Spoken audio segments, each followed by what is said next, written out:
Vaikar Korach ben Sar ben Kad ben Levi, Vedatan Vaviram ben Eliav ben Pelet ben Reuven. Donc Vaikar Korach, bien sûr, une des parachutes qui sont très difficiles dans tout ce Chumash Bamidbar. J'ai entendu un bon ridouche concernant ce Chumash Bamidbar, comme on a rappelé Erev Shabbat, le Ramban, en introduction au Chumash Bamidbar. Il dit que dans ce Chumash, il n'y a presque pas de mitzvot. Il ne dit pas qu'il n'y a pas, il n'y a presque pas de mitzvot. Alors bien sûr, il y a une mitzvah essentielle, une mitzvah qui est essentiellement dans notre Chumash, c'est la paracha de Tzitzit. Et la paracha de Tzitzit, c'est une question, pourquoi le Rambam il ne la met pas en avant. Mais en tout cas, les mots du Rambam, je vais vous lire. Le Rambam dans la Gdama, donc en introduction au Chumash Bamidbar, il dit sur Chumash, je vais vous lire, Va sefer azeh, kulo be mitzvot sha'a. Les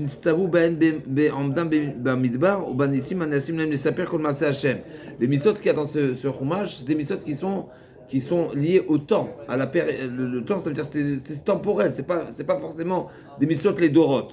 D'accord? Même la flive est super qui est la tête et essentiellement on trouve voilà dans ce chumash on va commencer à nous détailler et à nous raconter que je crois déjà commencer à nous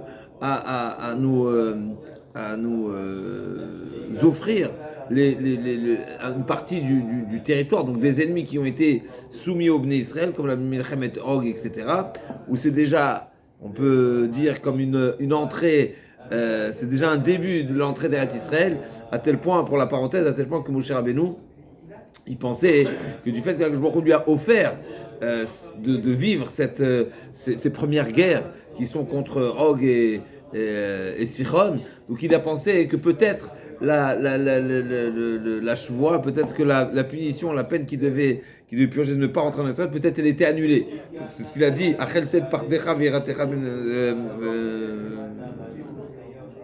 c'est marqué dans le Chumash? Ok. Comment c'est marqué? Mechila. Ve'en basefer hazeh mitzvot noagot les dorot. Et dans ce chumash, il n'y a pas de mitzvot les dorot. Zulatik tzat mitzvot binyan al korbanot, à l'exception de certaines mitzvot qui sont liées au korbanot, comme on a lu dans la paracha, où on a parlé des nesachim, des menachot, des accompagnements du korban. Shitrim même sefer zakat kohanim velo nishlam biuram sham vishlimam basefer hazeh. Et c'est des mitzvot qu'on a déjà commencer à détailler dans le Chumash Vaikra. Le Chumash Vaikra, c'est là-bas où se trouvent essentiellement les mitzvot. Et là, on vient seulement les compléter. D'accord? Et donc, ce qui est très intéressant, c'est qu'on a vu dans la paracha de Shlach, qu'il y avait même des mitzvot, donc les Nesachim, il y a également la Chala et il y a également le Tzitzit. Donc ça c'est lié un petit peu, bien sûr, au Meraglim. Il y a des belles explications que la mitzvah de Tzitzit,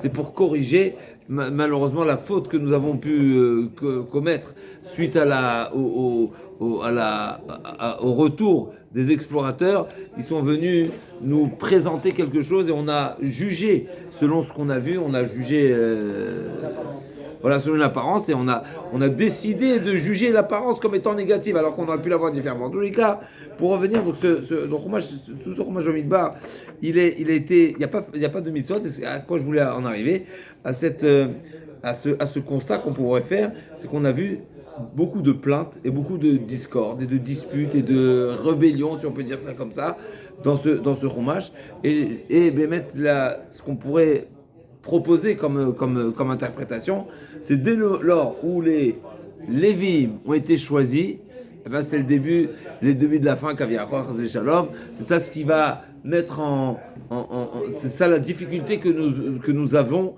pendant tous ces 40 ans du désert, d'accepter que les Lévi'im ont été choisis, et ils n'ont pas été choisis pour rien, ils ont été choisis à notre place, puisque nous avons malheureusement failli lors du Hegel, donc nous avons été déchus, alors que tout le Bnei Israël, il a dit Vitem Segula Mikol Amim, Atem Tiouli Mamlechet Kohanim Vegoy Kadosh. Donc normalement le peuple d'Israël entier aurait dû être Mamlechet Kohanim, donc un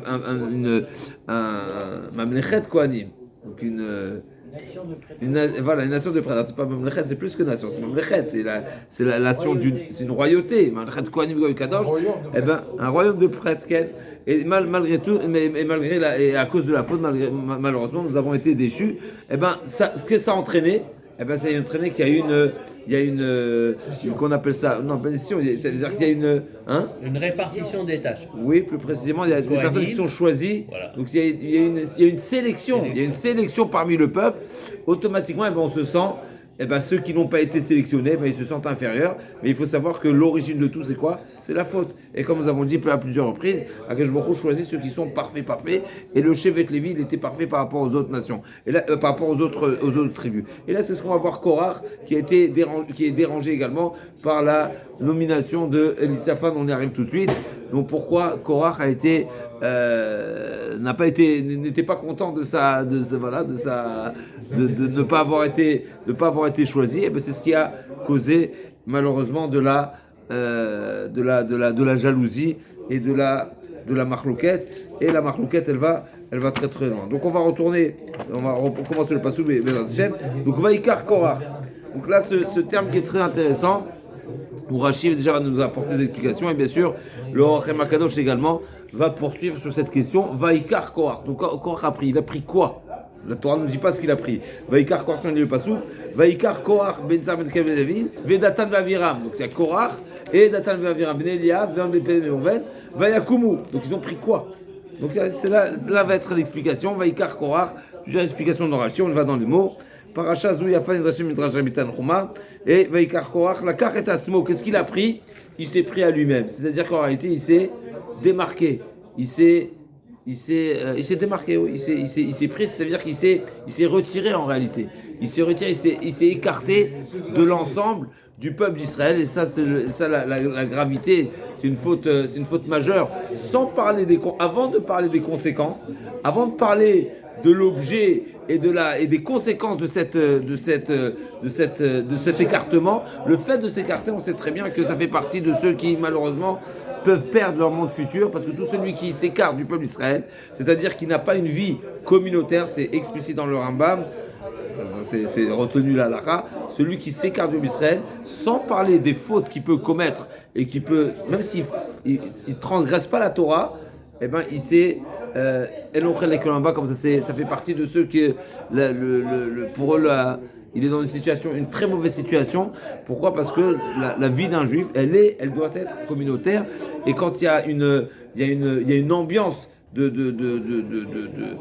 communautaire, c'est quelque chose qu'on ne peut pas retrouver en étant seul. Et le fait de se démarquer, c'est déjà un problème en soi. Là, c'est comme ça que va commencer Korach. Quelque part, il a fait bande à part. D'un côté, et sous-entendu ici que s'il a été le seul à faire bande à part, après il a réussi à entraîner du monde avec lui. Mais en tout cas, si il a fait bande à part, ça veut dire que probablement tout le monde était bien unis autour de Moshe Rabbeinu. Il y avait une ambiance qui était saine, qui était acceptée, etc. Et Korach, c'est un perturbateur, et ça va être effectivement l'argument de Moshe Rabbeinu ensuite. Moshe et Aaron, ils vont dire comment à cause d'un Aïch Echad Alkol Aïdatiksof, il y a un fauteur et tu vas te mettre en colère sur toute le peuple. Alors effectivement, malheureusement, c'est qu'on a été entraîné, mais il faut savoir c'est un perturbateur. Donc Vaikar, d'après nos explications, Vaikar Lakar et Tatsmo, c'est lui-même. Ça veut dire c'est lui l'origine.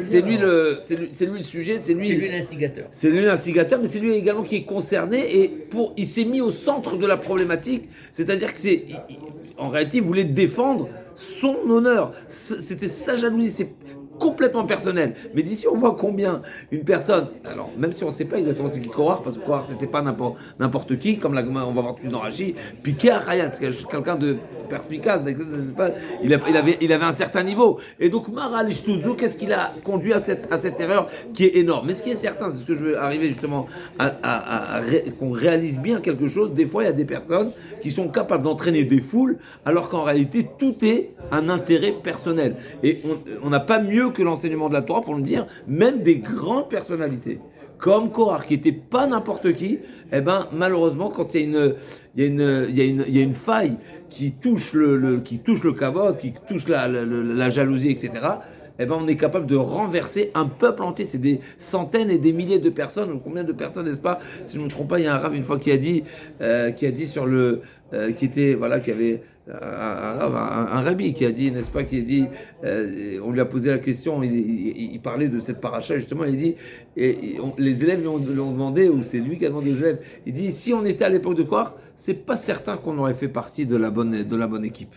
Ça veut dire que des fois, Bémet, la perturbation, elle peut vraiment déstabiliser la personne. Et Chas v'Shalom, on peut être dans le mauvais camp. Il dit, je suis pas convaincu.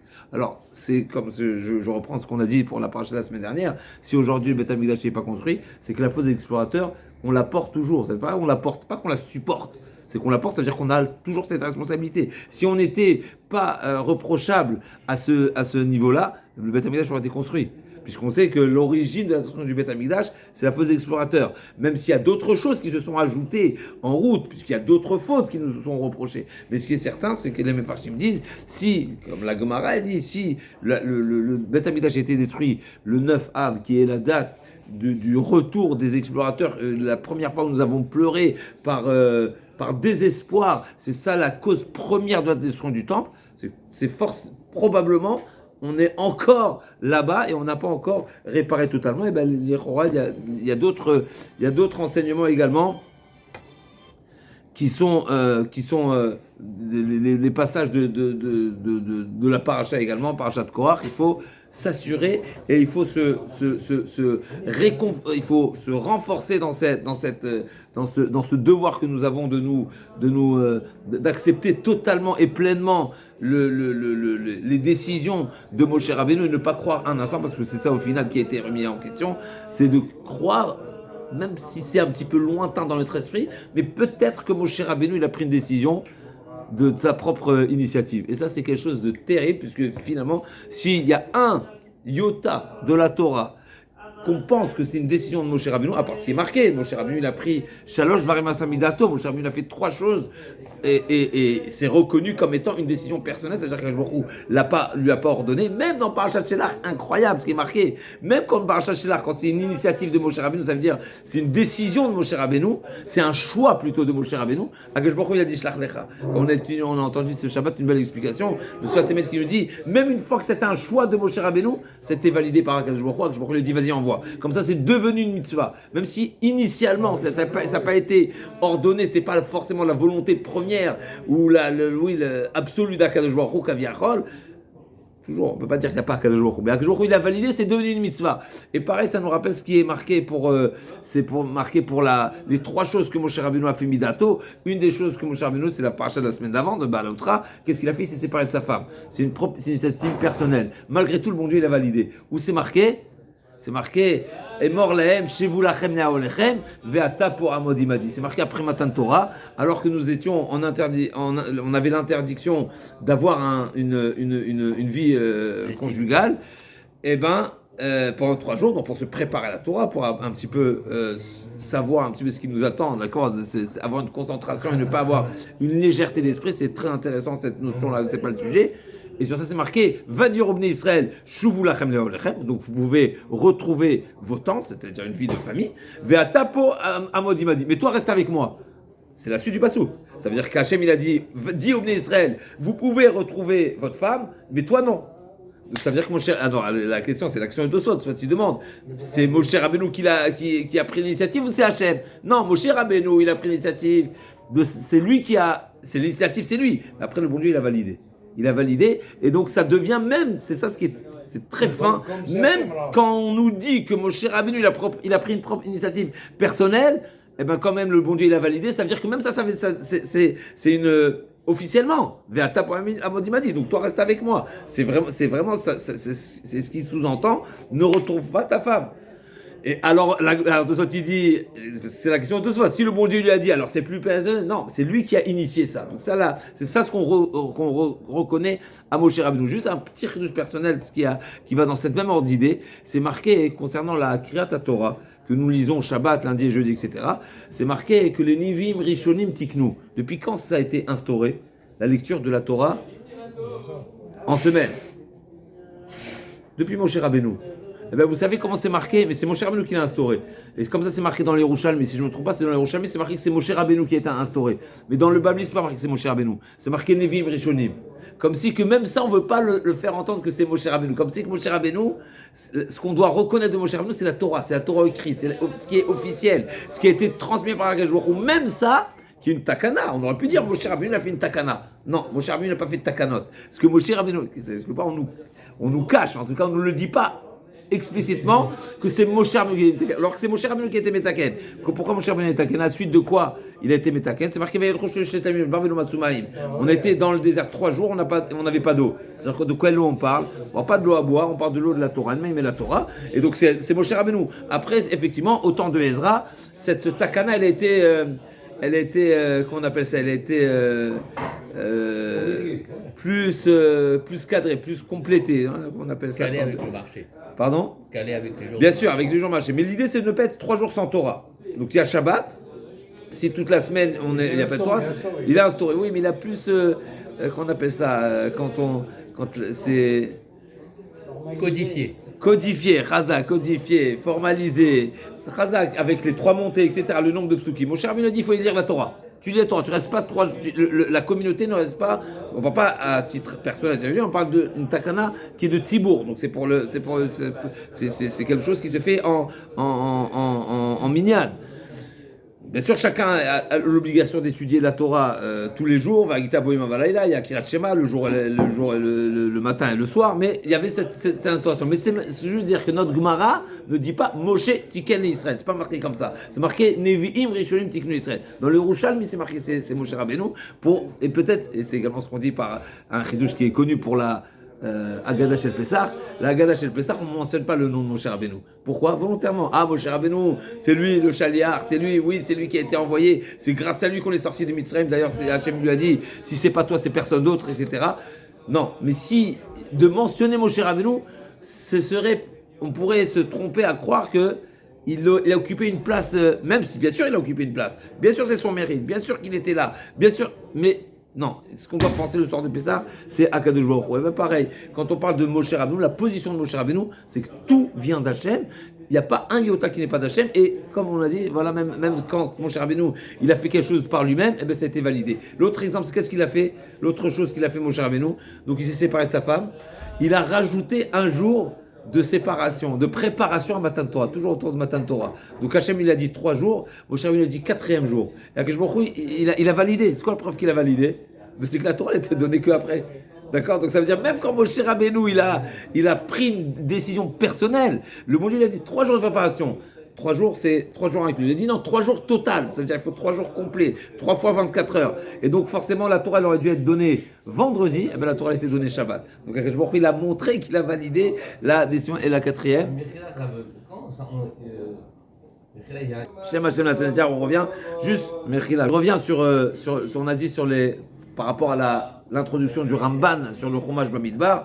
On a dit que dans ce Chumash, il va y avoir déjà le début des guerres et des peuples qui ont été livrés au clan Israël du vivant de Moshe Rabbeinu. Et dans Parashat Ve'etrana, c'est ce que Moshe Rabbeinu va dire. Hachem Elohim, comment il a imploré, comment il a prié à Akadosh Baruch Hu. Ata achilota la rotav-decha et godlecha v'yadecha achazaka hashamiel b'shamayim. À quoi il fait allusion? T'as déjà commencé, achilota, achel, d'accord? T'as déjà commencé à me faire voir ta grandeur. De quelle grandeur on parle? Bien sûr, on ne parle pas de Yetziat Mitzrayim, mais on parle des premiers combats, des premières guerres avec Sichon et Og. Et donc il nous dit Rashi là-bas, Ata achilota, mechila, leharot et avdecha.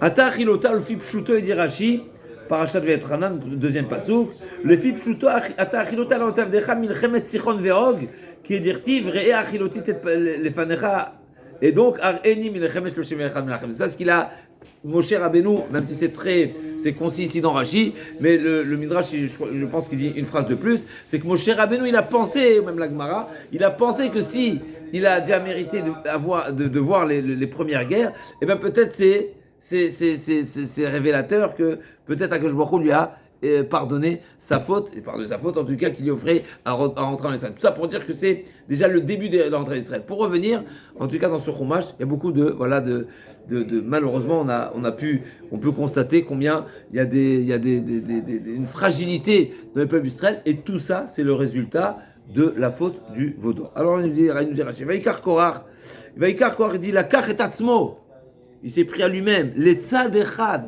liot nechlak mitoch haeda l'orer à la keuna. Et sache que j'insiste sur ce point-là, les tzad echad liot nechlak mitoch haeda, donc c'est vraiment démarqué, il est sorti de la carte, c'est la carte et atzmo, il s'est mis vraiment, il va monter un parti, mais en tous les cas, il a démarré, tout a commencé par une personne.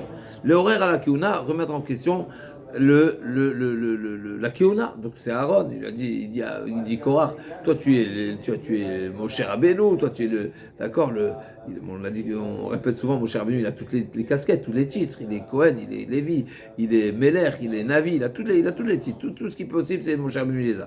Il est Rabbeinu, d'accord, et donc, mais en plus de ça, ce qu'il a remis en question, c'est qu'a priori, c'est de ta propre initiative que tu as choisi Aaron à Cohen. Vezou chez Thierry Mouken dit Pélag. Nechlak Mishar Aeda l'Arzil Machlouket, donc il s'est vraiment écarté. Je répète, de cette précision, on voit que en réalité, le peuple de manière générale n'était pas forcément dérangé et perturbé par le fait que ce soit Moshe Rabbeinu et Aaron, des frères qui dirigent le peuple d'Israël. Deuxièmement, Vaikar Korach, non. Deuxième explication, non, Vaikar, il a pris. Qui l'a pris? Effectivement, c'est pas mentionné. Des 250, Raché Sanhedrin, ça c'est incroyable. Alors peut-être, il y a ce kavod, en tous les cas, en introduction, c'est pas explicite, mais c'est ça. C'est quoi les 250 Les 200 Raché Sanhedrin, c'est-à-dire c'est des 250 hommes qui étaient, pas n'importe qui étaient les chefs de Sanhedrin. Raché Sanhedrin. Donc on a dit quand on parle de Rachim dans le peuple d'Israël, il y a 78 000 Rachim, n'est-ce pas? Il y a Moshe, Aaron, Nadav, etc. Ok, mais à part ça, il y a les chefs de tribu. Les chefs de tribu, c'est pas seulement ceux qui président toute la tribu, mais c'est ceux qui étaient Sareh Hamishim, Sareh Meot, Sareh Asarot, les chefs les chefs. Donc c'est des cadres. Il a pris ceux-là. Alors ceux-là, c'est Raché Sanhedrin. C'est pas seulement, c'était ceux qui étaient les chefs des tribunaux. C'est pas parmi ceux qui siègent au tribunal, mais les chefs de tribunaux. Alors, ils ne sont pas mentionnés dans immédiatement, ça va dans la suite. Dans le Pelet, Vayakumu lifne Moshe, c'est dans le deuxième pasouk. Vanashim ben Israël Chamishum Mataim. Nessi Eda, Kirie Moed Anchechem. Et donc vraiment, il mérite un titre. Nessi Eda, Kirie Moed Anchechem. C'est vraiment un qualificatif extraordinaire. Donc il a arrêté, c'est 3 qualificatifs. Donc on arrive tout de suite. Il a réussi à entraîner vraiment 250 hommes. C'est pas la fin du monde, n'est-ce pas? Je ne sais pas combien. 250 sur 600 000. Représentatif. Voilà, représentatif, bien sûr. Et à nouveau, je dis que la Torah, elle a vraiment insisté. C'est pas seulement Nessi Eda, Kiri Moed, un Tchéchem. On l'a pas trouvé souvent, n'est-ce pas? Même si on l'a vu dans la paracha de Shlach. Raché Béné Israël, on n'a pas dit un Tchéchem, n'est-ce pas? Comment c'est marqué dans le parachat de Shelach quand on a parlé des 12 explorateurs. Kulam Anashim, Raché Béné Israël, c'est des Rachim. Rachim, c'est des têtes. C'est pas marqué. Alors c'est marqué Kirou est là aussi. C'est marqué Veli Shemotam, Ele Shemot Anashim. Mais si on prend en Madriga, qui c'est qui est plus grand, les Meragelim ou cela? Je sais pas. Ça change pas tellement. Non, mais c'est important pour. Ça change pas tellement. Je sais pas effectivement. Ça doit être. C'est possible que c'est marqué. Je sais pas. C'est marqué Raché Sanhedraot. Je sais pas combien de Sanhedrin il y avait. Parce que quand on parle de Sanhedrin, n'est-ce pas? Il y a le Bédin, le Sanhedrin. Je sais pas c'est quoi Raché Sanhedraot. Parce que normalement quand on dit Sanhedrin, c'est le grand tribunal. C'est le 71. Il y en avait un seul grand tribunal. D'accord. Par tribu, il peut y en avoir un. Voilà, chaque tribu, effectivement. Chaque tribu, il mais peut c'est avoir un de 23. Et puis, d'accord, mais eux. Voilà, ils faisaient partie, effectivement. Ils faisaient partie des Raché Sanhedrin, des chefs de Sanhedrin. C'est incroyable. Pour revenir, donc on a dit 2 explications à nouveau. On est sur le terme Vaikar, où il s'est pris à lui-même. Donc en réalité, c'est qu'il s'est écarté, il s'est démarqué, et c'est dans le sens où il prévoit de faire bande à part. C'est bande à part pour ensuite faire un parti, mais il a fait bande à part. Ou bien non, on ne parle pas de ce qu'il a fait de lui-même, ça on ne parle même pas de ça, c'est pas ça que la Torah dit. C'est Vaikar, on est déjà à la deuxième étape, c'est qu'il a réussi à entraîner. Peut-être que les 2 explications, c'est intéressant, j'ai pas je ne suis pas assis pour réfléchir exactement et revoir les termes du Midrash, mais à Choliot, il y a deux catégories de personnes. Il y a une personne qui a les capacités, n'est-ce pas, de mener quelque chose par lui-même. Ça veut dire, il sait. Et il y a les moutons. Hein, oui, ça dans les deux cas, il y a les moutons, mais des fois, la personne est suffisamment solide et déterminée pour partir avec une détermination pour entraîner, et des fois, on a besoin de se faire entraîner en entraînant. Des fois, on n'est pas suffisamment, on est encore comme ça, on est encore fragile, on est encore hésitant. On va essayer de voir si on a du monde avec nous pour se donner encore plus de force.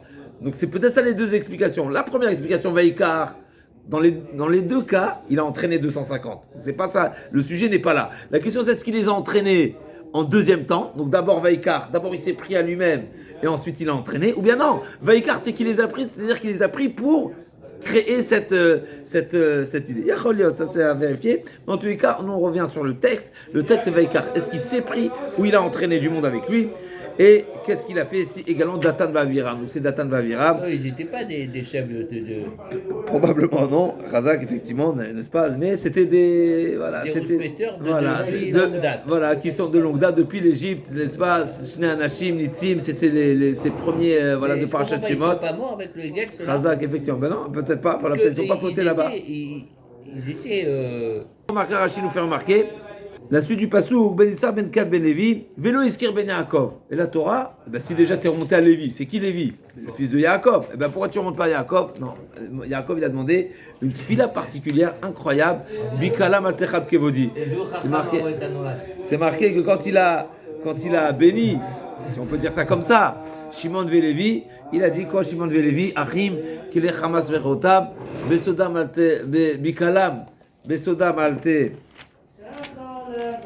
De bêtises, Parashat Vayechi, c'est marqué, Shimon Vélévi, Besodam al Tavonafshi, Chazak Baruch, Besodam al Tavonafshi, Bikalam al Techad Kevodi. Donc quand ils sont, voilà, Besodam, si on traduit littéralement Sodam, c'est pas Sedom, c'est Sodam, dans leur Sod, quand ils ont des complots, d'accord, ou Bikalam, quand ils se réunissent, al Techad Kevodi, donc ne sois pas rappelé mon nom, d'accord, al Techad Kevodi. Alors c'est pas ça la traduction littérale de Techad Kevodi. Al-Tiached même, c'est-à-dire que mon nom ne soit pas unifié avec eux, que je ne fasse pas partie d'eux. Al-Techad, Nashon Yachid, Chazak, ne m'associe exactement, ne m'associe pas à eux. Pourquoi? Et donc c'est ça ce qui est marqué, ce que Rashi ramène dans Parashat Vayechi. Al-Techad ne m'associe pas avec eux. Pour eux c'est marqué Ben Yitzhak ben Lévi, on n'a pas dit Ben Yaakov. Quelque part moi ça fait pas partie de moi. Comme si des fois on m'a fait les fèves d'Alot. Ici c'est pour ça que c'est marqué Ben Yitzhak ben Lévi. On s'est arrêté à Lévi, pas plus. Alors Lévi, oui effectivement, on a déjà vu Lévi qui a une certaine dynamique et une réaction un petit peu démesurée. En tous les cas, oui, il y a une forme puisque c'est eux qui sont à l'origine de la guerre contre Shechem, c'est eux qui sont à l'origine de la vente de Yosef. Et là encore, on voit ici, voilà ce qui se passe avec alors c'est vrai effectivement, faute du veau d'or, irréprochable. C'est clair. Mais là, on voit qu'il y a encore un petit quelque chose et qui va être qui est retrouvé chez Korach. Et donc, Vélo Iskir Yaakov chez Bikesh Achamim Alatzmo. Donc, Yaakov Avinu a prié, a demandé, a supplié à Kadosh Baruch Hu, chez Lo Izacheh Shemo Al-Rotam, comme c'est marqué, Bikalam Atachat Kevodi, Vechan Niskar Shemo Al Korach, B'Tiachsem Al-Ducham, Divrayim, Shemar Ben Yasser, Ben Korach, Ben Tzam, Ben Kam, Ben Israël. Mais ailleurs, quand on parle de Korach, effectivement, et qu'on va parler favorablement de Korach. Quand on parle des enfants de Korach, on sait que Bnei Korach le Metou, donc les enfants de Korach, ça va être un témoignage de la Torah. Les enfants de Korach, alors on avait discuté, est-ce que c'est les enfants de Korach, les petits-enfants de Korach, on a parlé ça dans le Teilim, puisque c'est discuté quand c'est marqué Mizmor Livnei Korach, est-ce que c'est les enfants de Korach ou c'est les descendants de Korach, d'accord? Et on peut se poser la question également, Bnei Korach le Metou, quand la Torah dit les Bnei Korach, est-ce que ça veut dire les enfants ou qu'est-ce qui se passe des petits-enfants? La question que vous m'avez posée, c'est les petits-enfants. Parce que c'est marqué que, malheureusement, quand il y a une marlouquette, comme ça, quand il y a une dispute, quand malheureusement, même les enfants, ils ne sont pas épargnés. Mais de quels enfants? On a dit que les enfants de quoi ne sont pas morts. Non. Et on va voir dans la Torah que même les enfants, les bébés, ils ont été pris. Donc, ou bien il faut dire que ce n'est pas tous les enfants quand on dit Bnei Korach Lometu, c'est certains enfants, et peut-être que certains enfants non, mais les petits-enfants peut-être oui. Ils ont été engloutis. Donc c'est, en tout cas, on va essayer de revoir ça, mais en tous les cas, c'est ce qui est marqué au sujet de Korach. Lui, il a été englouti dans la terre, mais Bnei Korach, les enfants de Korach, c'est les mots de la Torah, Bnei Korach Lometu, et on le voit qu'ils ont, dans Divrei Yamim, le Navi nous liste les différents descendants de Korach qui ont fait partie, donc qui étaient au Beth Amikdash, et là-bas, c'est ce qui nous intéresse, ce que Rashi tient à souligner, que là-bas c'est marqué Ben Israël, les fils de Israël, donc les fils de Yaakov Avinu. Vedatan Vavira, qu'est-ce qui se passe ici, Datan Vavira? Donc ça rejoint ce que nous avons pu entendre Shabbat, le Sioum de Masechet Souka, où c'est marqué Oil Aracha, Oil Ishreno. C'était qui Datan Vavira? Bene Reuven, donc c'était la tribu de Reuven. Pourquoi on tient à nous préciser que c'était la tribu de Reuven? Oil Aracha, Oil Ishreno. Malheureusement, à nouveau, on voit ici la proximité, combien la mauvaise fréquentation, et ben l'influence elle est très forte. Et ben c'est ce qui est marqué ici. Donc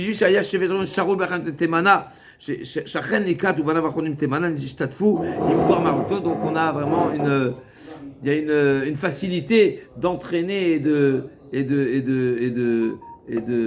qu'on appelle ça, d'influencer ceux qui sont proches. Oui, entraînables, mais on nous dit pas ça ici. Ici, on nous dit c'est ceux qui sont proches géographiquement. Et ben on a plus de facilité quelque part. On a un vivre ensemble. D'accord, il y a quelque chose qui est familier. Et ben on a plus de facilité. Il arracha une ishreno. Et bien sûr, c'est également dit dans le sens inverse. Quand on est proche du tzaddik également, on est censé être influencé positivement. Et d'ailleurs, c'est ce qui est retenu contre Esav. Esav, il a aucune. On n'est pas là on n'est pas le bon Dieu pour le juger. Mais en tout cas, Esav, il n'est pas excusable d'être devenu ce qu'il est devenu, alors il a connu Avraham Avinu, Yitzhak Avinu, Yaakov Avinu. Il avait toutes les raisons d'avoir les bons exemples, des éléments qui sont exemplaires. Et il a quand même choisi de s'écarter. Et donc là aussi, dans le sens négatif, Oil Aracha, Oil Ishreno. Mara Korach, et Rashi poursuit. Ou Mara Korach lachaloki Moshe. Qu'est-ce qu'il lui a pris? Nitkana lesiuto chez Sefan Meuziel, chez Minaou Moshe Nassi al Benekiat al Piadibo. Donc c'était qui le chef? Encore une fois, on voit un type de chef. Chez les Lévites, il y avait 3 familles.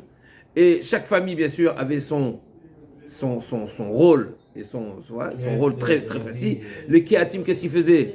Nosé à Mishkan, c'est eux qui transportaient pas Mishkan Mechina, Mishkan c'est pour les tentures. C'est à Kléa Kodesh, donc c'est eux qui transportaient tout le mobilier, donc le Haron, la Menorah, etc. Et qu'est-ce qui était le chef de cette famille-là? Elitsafan, Ben Uziel, et bien sûr c'était Alpi Adibo. Rashi nous rappelle, il nous précise, même si c'est une évidence, mais Rashi nous précise que c'était une désignation que Moshe Rabbeinu a faite, mais c'était Alpi Hashem, bien sûr. Et donc c'était Alpi Adibo, c'est Akadosh Baruch Hu qui a défini qui, n'est-ce pas? Même les Meraglim, on a dit Alpi Hashem. Même les Meraglim. Donc il n'existe pas quelque chose qui se fait si ce n'est la validation ou d'accord, que ce soit l'aval ou que ce soit en amont ou en aval ou en amont. En aval ou en amont, d'accord, il n'y a pas de différence. Au final, la Torah nous précise que c'est Alpi Hashem. D'accord, donc que ce soit l'initiative de Moshe Rabbeinu, c'est marqué Alpi Hashem comme on a dit dans les Meraglim, même si c'est pas forcément ce que Hashem aurait souhaité, il aurait préféré quelque chose d'autre, si on peut dire ça comme ça. C'est toujours l'aval. Donc là aussi Alpi Adibo. Amar Korach, c'est quoi son argument maintenant? Korach il a dit mais moi je suis positionné avant Elisaphan. Si déjà il y a quelqu'un à choisir, on est de la même famille, on est de la même famille, je parle vraiment de la famille proche. Donc normalement je suis censé être avant Elisaphan. Comment se fait-il? Donc c'est ça ce qui a éveillé le début de son mécontentement et aller jusqu'à s'opposer à Moshe Rabbeinu. C'est incroyable comment la boule de neige, elle est, après, si on peut dire, elle est incontrôlable. Et c'est important ici d'insister sur le début.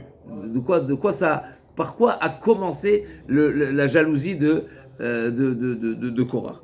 Amar Korach Hare Abba Arbayu, Ubne Kehat Amram. Donc, dans la famille, on était 4. qu'est-ce qu'ils ont pris? Amram, d'accord, il avait les Amram Bnei Kehat, Amram Abechor, Natnu Shnei Banav Gdula. Donc les enfants de Amram, ils ont pris Moshe Aaron, ce sont les enfants d'Amram, mais ceux qui ont tout pris. Ils ont pris la Gdula, ils ont pris, ok. Echad Melech, Vechad Kohen Gadol. Donc Moshe Rabbeinu, il est Melech. On a dit qu'il n'est pas que Melech, mais c'est ça, par rapport à Aaron HaKohen, une fois que Aaron HaKohen est rentré en service, eh ben c'était Aaron HaKohen qui réalisait le service, et pas Moshe Rabbeinu. Moshe Rabbeinu, il a réalisé le service pendant les 7 jours avant l'inauguration, avant Rosh Chodesh Nissan. Miraulitol Shnia, Loani, n'est-ce pas que c'est censé, je suis censé être le suivant, d'accord? Shani Ben Itzar, Shu Sheni La Amram. Donc je suis, n'est-ce pas, dans l'ordre, Ben Itzar, Ben Kad, Ben Levi. Donc après, normalement, qu'est-ce qui est censé venir ensuite? C'est moi. Et c'est pour ça, Veu Mina Nasi Ben Achiv Akatan Mikulam. Donc Elitzafan Ben Oziel. Areni Chole Kalam Vatel Dvarav. Donc forcément, c'est qu'il y a une injustice ici. Excuse. S'il n'avait pas fait ce mouvement de 250. Effectivement, c'est sûr que si on va ailleurs, si on s'écarte, si on cherche à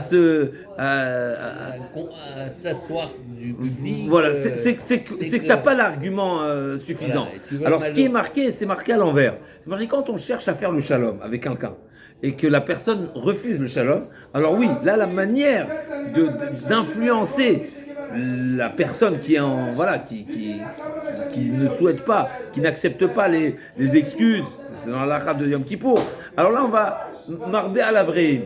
On va réunir du monde pour que c'est une influence positive pour le convaincre. Parce qu'effectivement, des fois, il faut ramasser à la cuillère quelqu'un, n'est-ce pas? Alors là, effectivement, on utilise du monde. Mais c'est sûr que si on a besoin du monde, ça veut dire qu'il y a quelque chose qui ne se suffit pas par lui-même. Sinon, tu n'as pas besoin. Pourquoi tu as besoin du monde? C'est quoi c'est pas n'est-ce pas? On sait que l'Omer Bechem, la Torah dit, c'est pas le monde fait quelque chose quand on est dans une même dynamique. Quand on vient créer quelque chose, non, Abraham Avinu était tout seul. Il dit il n'y a pas besoin, mais il est tout seul. Abraham Avinu, n'est-ce pas, il peut s'opposer au monde entier s'il est convaincu que la vérité est avec lui. Il n'y a pas de, c'est pas pour. Alors, bien sûr, c'est une force, mais ce qui est certain, c'est qu'on a besoin de rajouter du monde. C'est que c'est une certaine faiblesse, une certaine incertitude.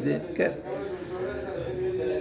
Donc Maasa, qu'est-ce qu'il a fait? Ahmad Vekanas Matem Vechamshim Raché Sanedraot. Il est parti réunir 250 chefs de Sanhedrin. Rouban Mishevet Reuven, en majeure partie c'était de la tribu de Reuven. Vem Elitzur Ben Shedour Vechaverav, incroyable. Donc Elitzur Ben Shedour qui est le Nassi, ni plus ni moins. Elitzur Ben Shedour qui est le Nassi, le chef de la tribu, de toute la tribu de Reuven. Vekaotsebo Shenemar, Nessie Eda, Kiri Moed, Oula Noumer, et les Kiro Eda. Il bicham Talitot, encore un élément. Qu'est-ce qu'il a maintenant à nouveau? Vous savez, ça rejoint ce que vous dites. Tu as un problème avec mon cher Benou, mais va traiter le sujet précisément. Cible le problème. Vous savez quoi? Non, il a fait autre chose. Il est parti rajouter à pour habiller, c'est pour légitimer. Voilà, c'est vraiment le mot ici, c'est habiller ces arguments. Il leur a fait porter quoi? Des talitotes qui étaient totalement, donc des talitotes, un talit, un vêtement en 4 coins, qui est, parce que quand on dit talit, on pense au talit de la tfila, mais c'est pas forcément ça, un vêtement à 4 coins, c'est ce qu'on appelle, voilà. Alors le beged et le talit, le beged, normalement c'est ce qu'on appelle le beged Elion. Le beged Elion, c'est ce qui est sur les vêtements. Il y a la tunique qui est proche de la peau, comme on a vu pour la kétonnette, et il y a le beged. Le beged c'est dessus, c'est beged Elion. Pourquoi le beged on l'appelle beged? Parce que ça vient de la chaîne Begida. Begida, ça veut dire c'est une rébellion. C'est une manière de dire que le vêtement qui est apparent, eh ben il peut être rebelle dans le sens il peut masquer la véritable. Hein? Les levushim, ça veut dire en fait c'est ce qu'on voit. Non, alors justement, il y a le malbouche et il y a le beged. Le beged, c'est celui qui est qui est d'apparence. Ce qui est d'apparence, des fois, il trompe, c'est un trompe-l'œil. Des fois, le beged Elion, c'est un beged qui est plus large. Quand on voit une personne a les vêtements près du corps, relativement, eh ben on est capable de dessiner sa silhouette. Mais quand il y a un vêtement qui est plus large, on n'est pas capable de savoir s'il fait réellement aujourd'hui on est dans du slim, etc. Mais en réalité, par définition, le beged Elion, le vêtement qui est... des épaules. Ça rajoute exactement ça. Donc on ne connaît pas exactement la définition. C'est pour ça la différence de beged. En tout cas, ici, il les a vêtus de talitot, qui était totalement très laide, et pour utiliser un argument, donc il est bien à nouveau, Pikar, il y a de la logique, il y a de l'idée, mais il est venu essayer d'utiliser un argument halachique pour dire voilà, Moshe Rabbeinu il dit quelque chose qui n'est pas acceptable. Qu'est-ce qui a précédé? La paracha qui nous a précédé la paracha de Korach, c'est la paracha de Tzitzit. Et justement, ça montre à nouveau ce qu'on disait tout à l'heure au départ, que Korach c'est une suite de la faute des Meraglim. Parce qu'on a dit que la paracha de Tzitzit, ça vient réparer, c'est une manière de réfléchir un petit peu, et de ne pas se faire, ne pas nous tromper par l'apparence, parce que ce qui est visible des fois, et ce qui pourrait perturber la personne. Et ben lui, il a utilisé le Tzitzit, cette nouvelle mitzvah-là, et vient dire, non, mais il y a quelque chose de pas logique, je comprends pas. Le bon Dieu, il nous demande de mettre un fil bleu sur un vêtement. Et qu'est-ce qui se passe si le vêtement, il est totalement bleu? Est-ce que là aussi, il faudra rajouter un tzitzit? Et pareil pour la mezouza. Tu es en train de me dire que la Torah, le bon Dieu, il demande qu'il y ait un parchemin à la porte de la pièce. Mais si la pièce est entièrement remplie de sfarim, là aussi, il faudra quand même, malgré tout, mettre une mezouza à la porte. Donc c'est une manière de ricaner, de se moquer, de mettre en dérision les propos de Moshe Rabbeinu. Et c'est ce qui va permettre de dire, tu vois, à ce sujet-là, il y a quelque chose d'illogique. Eh bien, il y a d'autres choses qui sont illogiques, comme la désignation de Elisaphat ben Mouziel. Donc il nous dit, c'est ça ce qu'il a dit, il michan talitot chez Koulan Trelet, donc il les a fait porter des vêtements totalement bleus, azur, baou v'amdou l'ifine Moshe, moutal chez Koulan Trelet, si tu p'toura amanem chayevet. Itrilou l'isrok alav, incroyable. On sait ni plus ni moins. Ils se sont moqués de Moshe Rabbeinu. Elle est où là? C'est illogique, d'accord? Incroyable, comme si que. Je dis pourquoi je dis que c'est incroyable? Parce qu'en réalité, pourquoi? C'est la seule mitzvah qui est illogique. Et encore ça fait partie des mitzvot logiques. Mais on sait très bien que dans la Torah, il y a des mitzvot qui sont des chukim qui ne sont pas forcément, n'est-ce pas, comme shatnez, comme Bassar Bechalav, comme tous les types de mitzvot qui sont définis comme étant des chukim. Donc là aussi, en train de me dire, c'est pas logique. Ok, alors c'est quoi? Alors c'est pas logique. Pourquoi il en manque des? Et Paradouma c'est logique. Tu arrives à comprendre. Shlomo Melech a dit Roka Imeni. Donc qu'est-ce que tu veux? C'est quoi l'idée? Et malgré tout, il trilou l'isrok alav. Donc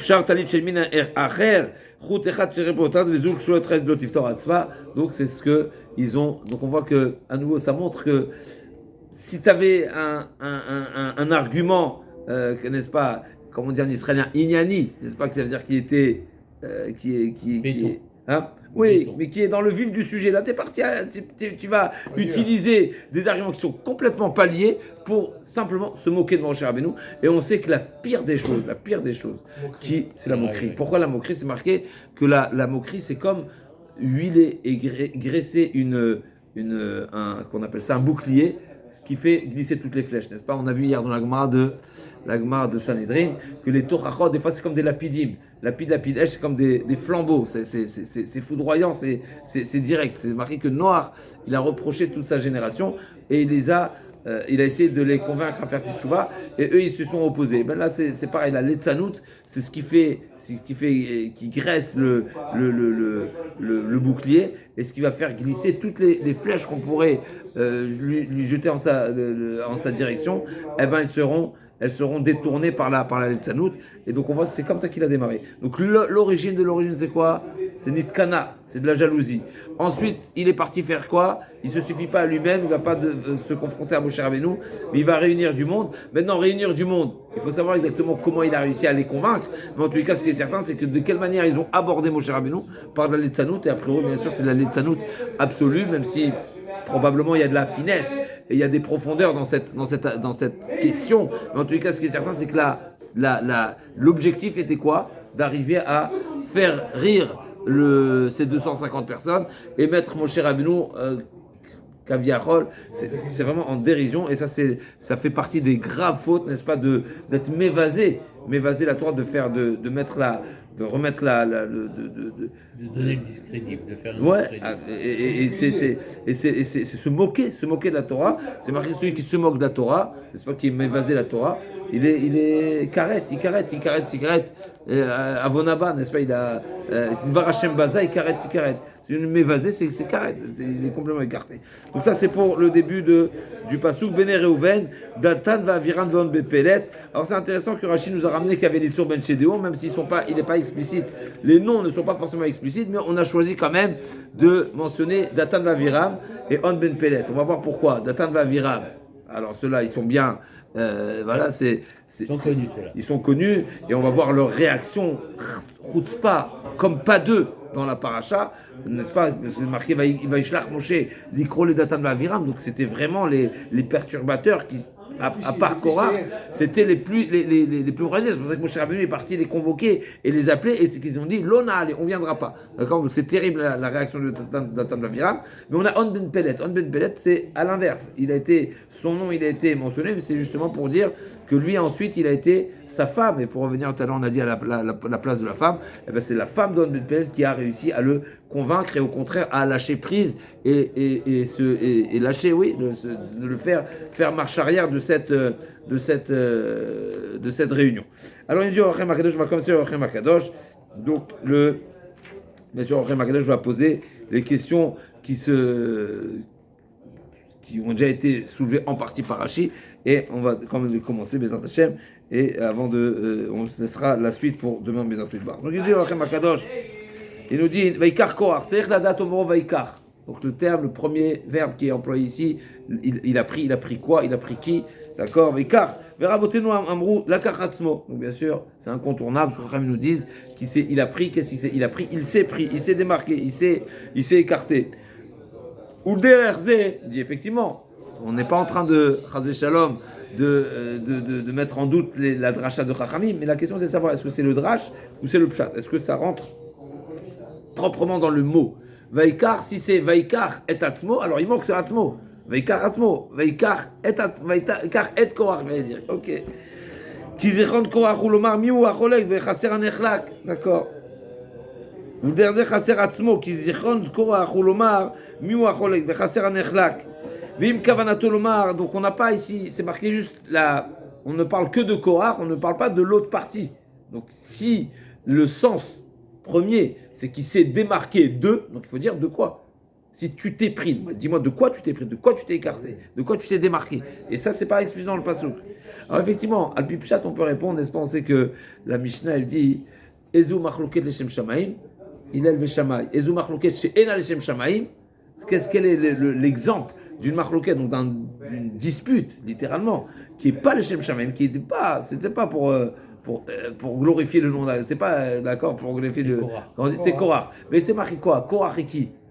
Nous on aurait dit Korach et Moshe. Donc, c'est qui le protagoniste Kaviachol de Korach? Moshe? Pas du tout. La Mishnah dit pas du tout. Il dit Korach Vadato. La machloket c'est quoi? C'est lui à lui-même. En réalité il s'est fait la guerre à lui-même. C'est pour répondre à l'action de Orachem Akadosh. L'Orachem Akadosh il dit, le pasteur il dit il s'est pris, mais il s'est écarté de qui? Du peuple. Non, mais c'est pas quelque part. C'est même pas une. Il n'y a pas de protagoniste ici. Il s'est pris, c'est-à-dire qu'il a fait bande à part. C'est même pas intéressant de faire entendre ou sous-entendre qu'il est en conflit avec quiconque. Il s'est monté la tête tout seul, quoi. Tout seul et tout seul, c'est lui et lui-même. C'est lui et lui-même. Donc on ne parle même pas. Moshe Rabbeinu n'a pas pris part, d'ailleurs, la Gemara nous dire, et chacun a un chidouche extraordinaire. Moshe Rabbeinu, c'est marqué que Moshe Rabbeinu, comme nous venons de réciter le pasuk, qui dit Moshe Rabbeinu est parti convoquer, il a dit à Datan Veram, venez. Et ils ne sont pas venus, c'est lui qui est parti vers eux. Vous savez ce qu'il dit? C'est Moshe Rabbeinu qui se déplace. Donc il a convoqué Moshe Rabbeinu, il convoque, il dit non, on ne vient pas. Moshe Rabbeinu, c'est lui qui va vers eux. Mais vous savez ce qui est marqué dans la Gemara? C'est marqué que d'ici on apprend Kol ha-marzik be-machloket, tout celui qui, littéralement marzik, c'est entretenir une discussion. D'accord, on apprend ici, Assour, on a l'interdiction d'être marzik be-machloket. Même si tu n'es pas l'initiateur d'une dispute, il ne faut pas celui qui l'entretient. Donc des fois on l'a subi la machloket. D'accord, donc il y a quelqu'un qui vient nous accuser de quoi, de n'importe quoi, il monte toute une mayonnaise, et on peut des fois être victime, mais des fois on l'entretient. D'accord, comment on l'entretient? Eh ben, même en étant passif, ça peut être l'entretenir. On apprend de Moshe Rabbeinu, que Moshe Rabbeinu, qui a convoqué, Moshe Rabbeinu, encore une fois, de quoi on parle? Moshe Rabbeinu convoque Datan Vaviram.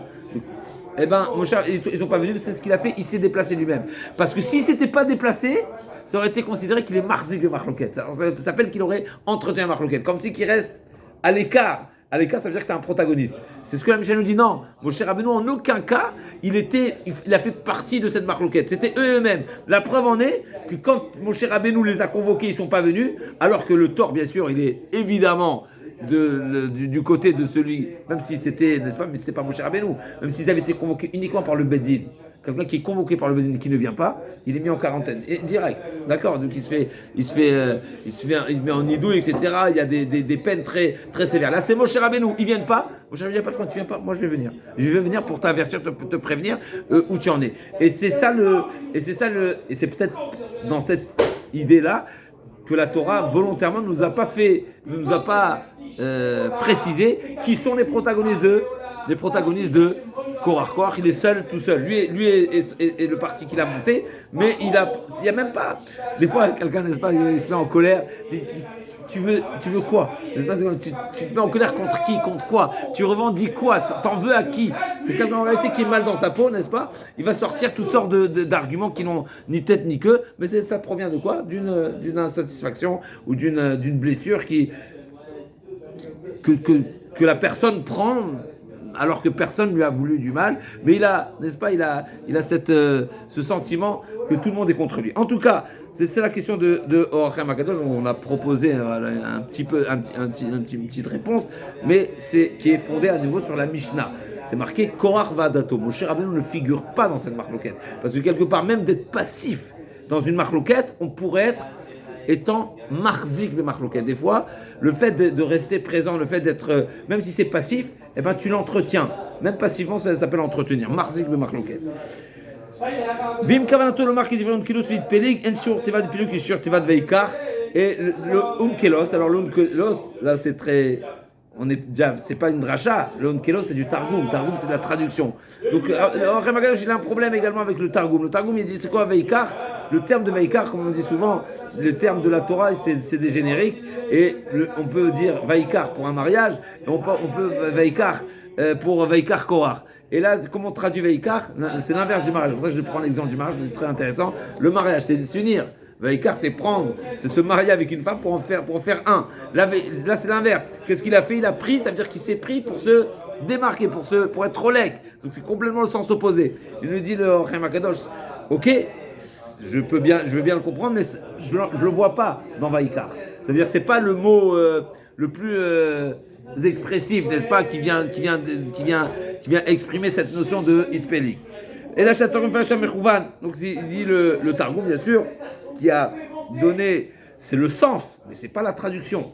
Donc si on cherche à savoir pourquoi la Torah, le Or HaChaim HaKadosh n'a pas de problème de dire que le Targum, que le sens de Veikar peut être également en tant que traduction, bien sûr, j'entends bien en tant que traduction, Veikar, c'est se prendre à part, à part. Mais pourquoi la Torah a utilisé ce terme? Si l'idée c'est Veit Pélik, ça veut dire qu'il était en marloquette, dis-moi qu'il était Cholek. Dis-moi Korach, il était Cholek sur Moshe. Pourquoi on n'a pas utilisé Veikar? Pourquoi ce terme? Pourquoi choisir ce terme?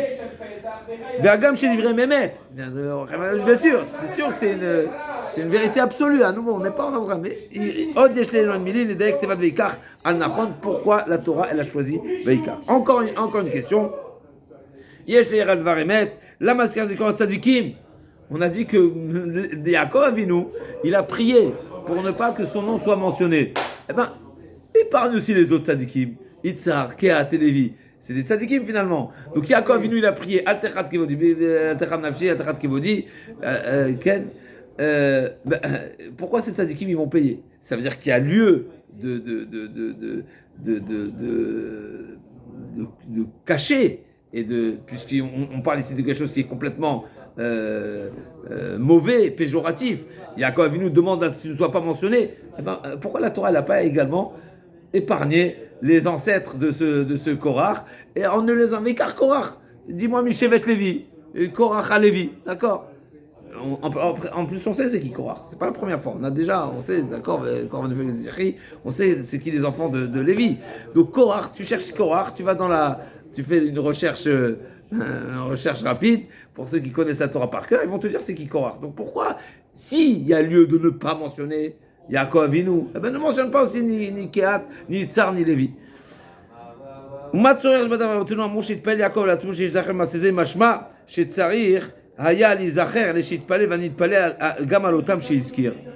là, il nous dit, le Or HaChaim HaKadosh, Ok, on a bien compris. On est bien d'accord que Yaakov Avinu, il a prié. Mais s'il a prié, ça veut dire qu'il fallait prier. Donc là, Gemara nous dit, il lui demande à l'opposé, justement, Yaakov Avinu l'a prié. Ça veut dire qu'il faut prier, mais pourquoi il faut prier? Il demande justement sur cet enseignement-là. L'enseignement nous dit, ok, on comprend pourquoi Yaakov ne figure pas, parce qu'il a prié. Et donc, c'est déjà une demi-réponse. Peut-être les autres n'ont pas prié. Mais ça veut dire qu'il faut prier.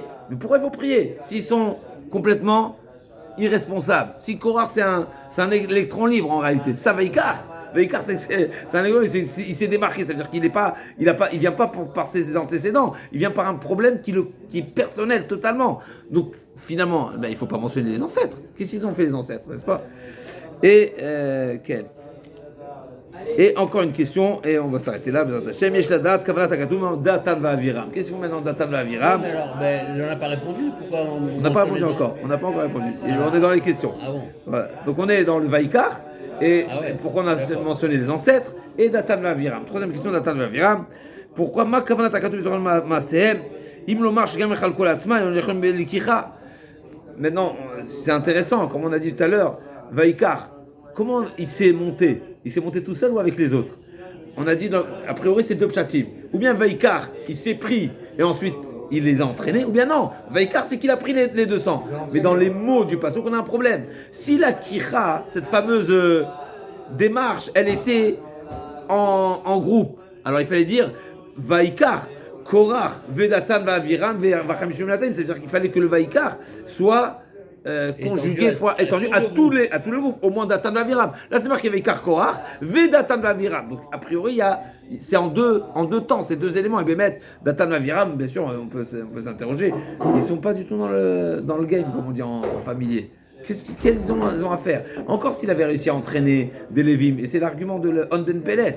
Il a dit, mais qu'est-ce que tu vas gagner de te joindre à Korach? Korach encore, lui, il est Lévi. Lui, il a un argument. Lui, il espère être récupérer quelque chose. Mais toi, en tant que Réhouven, mais tu vas obtenir quoi? Donc, on peut comprendre effectivement que Datan Vaviram, ils n'ont aucun lien, on va dire. C'est seulement pour mousser et entraîner la colère et la déception de Korach. Ve'yomar ve'ikru Korach ve'Datan. Ve'im kavanatou lomar shekorach lakach otam, ayomar ve'ikach Korach Datan Vaviram. Et si Datan Vaviram, donc ou bien Datan Vaviram font partie de cette prise de position, et donc il fallait dire ve'ikru au pluriel. Et si Datan Vaviram sont l'objet de la prise, donc il fallait dire ve'ikach Korach Datan Vaviram. C'est pas Vedatan. Ça veut dire Vedatan, ça veut dire c'est Korach qui a pris et Datan Vaviram également a pris. On se retrouve demain Bezrat Hashem pour la suite de Orchem Akadosh qui va nous. Il y a encore une question. Mechila vayakum lifnei Moshe. Mechila vayakum lifnei Moshe. Ils sont tenus, ils se sont dressés devant Moshe. C'est la quatrième question. Mechila avant de conclure. Quelle est l'idée de vayakum lifnei Moshe alors que c'est marqué vayikalu ils se sont réunis. Donc ils se sont rassemblés, ils se sont réunis, ils sont attroupés sur Moshe. Donc c'est quoi Vayakumu? Vayakumu, c'est en hébreu, en français aussi on dit, n'est-ce pas? Oui, dressé. Coalisé. Oui, plus que ça on dit monter, c'est monter sur, n'est-ce pas comme on dit en français? C'est hein? Coalisé, ligué. Non, c'est monter sur ce, n'est-ce pas? C'est ok. C'est de se dresser. C'est monter contre quelqu'un, on dit, n'est-ce pas? On dit monter contre quelqu'un. On a monté quelque chose contre quelqu'un. Oui. Donc c'est Vayakumu. On dit c'est dresser contre. Se dresser, ok, dresser, ok. Alors la question de Orchem Akadosh, c'est pourquoi? Coaliser. Voilà, coaliser, coaliser c'est le groupe, Razak. Coaliser. Non mais moi je veux répondre le Vayakumu. Ça c'est la question de Orchem Akadosh. Orchem Akadosh, je dis pourquoi Vayakumu c'est Vayikalu. Donc si tu parles de la coalition. Là, ça sous-entend qu'ils ne viennent pas pour discuter. Dresser, c'est qu'ils viennent d'entrer l'agresser. C'est Razak. Il y a discussion et il y a agression, quoi. Il y a déjà. C'est le grade au-dessus. Razak. Donc la question elle est comment comprendre ces deux termes-là. D'un côté Vaikalu, donc ils se sont réunis, ils se sont assemblés, et Vayakumu, c'est monter, c'est se dresser. Lama ifsik ben Vayakumu les Vaikalu, benashim ben Israël. Donc ces deux verbes, ces deux termes qui sont employés pour exprimer de quelle manière ils se sont confrontés à Moshe Rabbeinu. On revient demain, Bezrat Hashem, sur la suite du Orem HaKadosh. Bezrat Hashem.